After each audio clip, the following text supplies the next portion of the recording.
ඔන්න ඉතින් අපි බලාගෙන හිටපු දවසක් අද උදා වුණා. ඒ තමයි ඉතින් වයිෆ්ගේ ගමේ යන එක. වයිෆ් ඉතින් දැන් අවුරුදු 10කටත් වැඩි ලංකාවේ. අපි ඉතින් ඔක්කොම ප්ලෑන් කරගෙන හිටියේ හතර දෙනාම එකපාර යන්න තමයි. ගිහිල්ලා පොඩ්ඩක් විනෝද වෙලා එන්න. සතියකට ඉතින් නිවාඩු ටික අරගෙන අපි ඉතින් පිලිපීන් යන්න තමයි දැන් හදන්නේ. ඔන්න ඉතින් එයාපෝට් එක ඇතුලේ ෆ්ලයිට් එකට නගින්න ඔක්කොම සූදානම් කරලා ඉවරයි.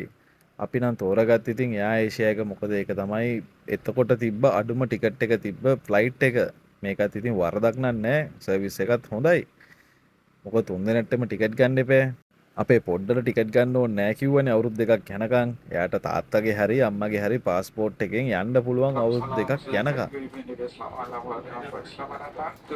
නැක්ක වෙලේ ඉඳලා පුදුම් බඩගින්නෙන් හිටියේ හොඳ වෙලාවට කෑම එකත් හම්බ වුණා. කෑම එක කාලා හෙබලද්දී මෙන්න ඉතින් මැලේසියා වලටත් ඇවිල්ලා. මේක ඩිරෙක්ට් ෆ්ලයිට් එකක් නෙමෙයි ටච් එකක් හින්දා මැලේසියා වලට ගිහිල්ලා තමයි අපි පිලිපීන් යන්නේ. මැලේසියා වලත් පැය 3මාරක් විතර ඉන්න ඕනේ. ඉතින් දැන් මැලේසියා වලට බැස්සා. මැලේසියා වල ඉතින් දැන් පැය 3මාරක් කට්ටක් කන්න තියෙනවා. හායි.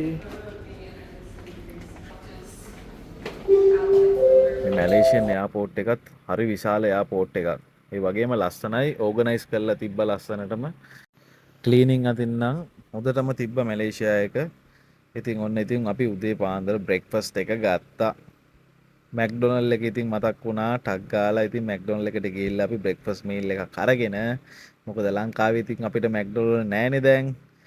ඒකත් ඉතින් කාලා දැන් ඉතින් ෆ්ලයිට් එකට නගිනවා ආයි පිලිපීන් යන්න. දැන් ඉතින් මේ පිලිපීන් යන ගමන් තමයි ඉන්නේ. ඔන්න ඉතින් පිලිපීන් වලටත් ලං වුණා. ඉතින් පිලිපීන් කියන්නේ ඉතින් මුහුදෙන් වට වුණු විශාල දූපත් තියෙන රටක්. අපේ ලංකාව වගේම තමයි ඉතින්. දැන් ඉතින් ගොඩ බාන්න තමයි යන්නේ. ඔන්න ඉතින් ගොඩ බාලා බඩු ටිකත් අරගෙන අපි එළියට ආවා. Bye. Walang ano ඔන්න man. ඉතින් Salamat මබූහයි din. පිලිපීනාස් කියලා පිලිපීන් වලට ආවා.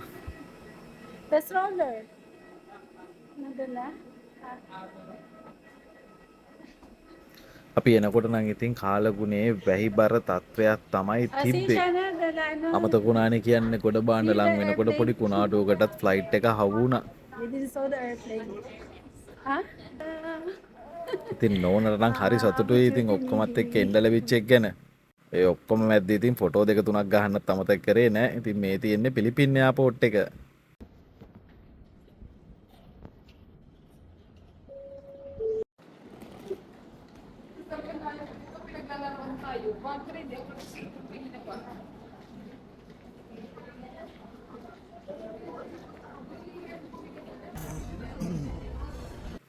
ඉතින් පිලිපීන් ඩියුටි ෆ්‍රී එකත් පාස් කරගෙනම අපි ඉස්සරහට ආවා. ඉතින් මෙතන රෙජිස්ට්‍රේෂන් වෙන්න තියෙනවා.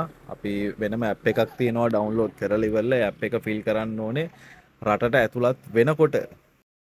මෙයාට නම් ඉතින් පිලිපීන් පාස්පෝර්ට් එක තියෙන හින්දා මොකුත් පෝලින් නැතුව කෙලින්ම යන්න පුළුවන් වුණා. හරිම ඉක්මන් අපි යනකොට බැගේජ් ටිකත් ඔක්කොම ඇවිල්ලා වෙනම වෙන් කරලා තිබ්බා. අපිට දීලා අරගන්න විතරයි තිබ්බේ. Shana. ඔන්න ඉතින් එයාපෝට් එකේ වැඩ ටික ඉවර කරලා එළියට ආවා. මේ තියෙන්නේ ඉතින් එළියට එනකොට ඉතින් 12 මාට්ට විතර වගේ ඇති. ඔක්කොම ඉතින් පැය 10 මාරක් ගමනක් නේ. ඉතින් එළියට ආපු ගමන් ඉතින් බඩගින්නක් ආවා. ඉතින් දවල්ට කන්න එපා. ඊට පස්සේ ඉතින් වයිෆ් කැමතිම රෙස්ටුරන්ට් එකකින් කමු කියලා අපි ගියා ඔක්කොම. මේ ඉතින් හැම ජාතියකම වගේ රෙස්ටුරන්ට් තියෙනවා. පේනවනේ ඉතින් මැක්ඩොනල්ඩ් තියෙනවා, චෞකින් තියෙනවා. අපි නම් කෑවේ ඉතින් කැනි රෝජර් එකෙන්. ඒකේ නම් කෑම නම් රහයි. Ate Judy na kita. මෙයා නම් හොඳ නින්දක් Shana. දාලා දැන් නැගිට්ටා විතරයි. ඉතින් අපි ඉතින් ඔන්න Ha? රෙස්ටුරන්ට් එක ඇතුලේ ඉන්නේ. අපි යනකොටත් ඉතින් පුදුම කාර්ය බහුලත්වයක් තමයි රෙස්ටුරන්ට් එකේ තිබ්බේ. කොහොම හරි ඉතින් ඕඩර් එකක් දාලා බලාගෙන හිටියා ඉතින් කෑම කෙනකන්.